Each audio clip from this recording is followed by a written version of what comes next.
corporate media lost its way in recent years and anti-culture movement in the 1960s, we examined a trend of rising distrust of mass media among Americans. We also revealed that in the 1960s, a worldwide anti-culture movement was the turning point for this. Since then, human morality has rapidly declined around the world, which affected every sector of human society and further accelerated the trend of dishonesty, hatred, and struggle.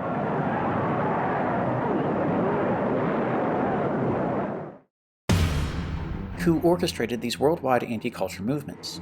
What was their purpose? Were these anti-culture movements isolated events or part of a bigger plan? A simple answer to these questions may be that the communist camp, which was formed after World War II, had chosen the Western free world as their number one enemy and therefore developed detailed strategies to corrupt the Western world, especially the United States. The anti-culture movement, as well as corrupting mass media, were listed as some of communism's main goals by Cleon W. Skousen in his book, The Naked Communist, published in 1958. While both the book and the author are considered quite controversial these days, his listed goals turned out to be quite prophetic and surprisingly accurate. There were a total of 45 goals summarized by Skousen in his book. Here are just a few to illustrate how they apply today. 21. Gain control of key positions in radio, TV, and motion pictures.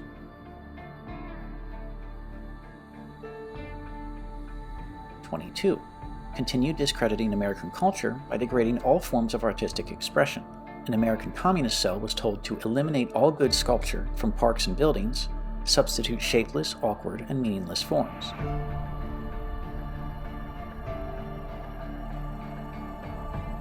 23. Control art critics and directors of art museums.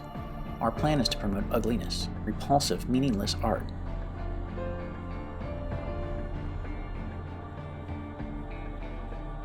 24.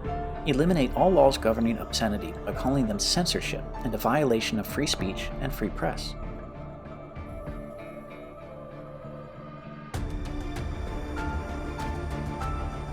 31.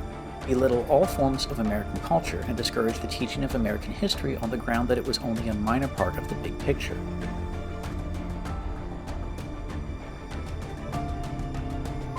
32. Support any socialist movement to give centralized control over any part of the culture: education, social agencies, welfare programs, mental health clinics, etc.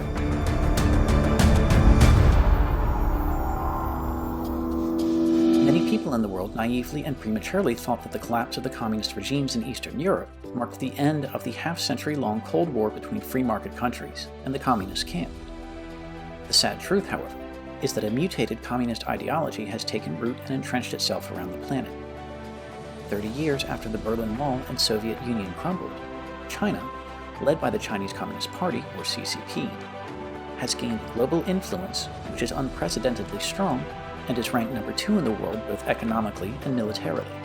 It is much stronger than the Soviet Union in the last century.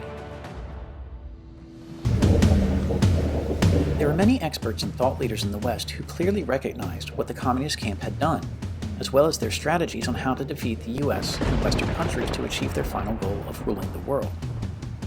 The two films produced by Curtis Bowers, Agenda 1, Grinding America Down, and Agenda 2, Masters of Deceit, were another endeavor to illustrate how communists have been grinding down America step by step, sector by sector, covering ideology, politics, governments, education, religious beliefs, family values, mass media, legal systems, popular culture, and arts.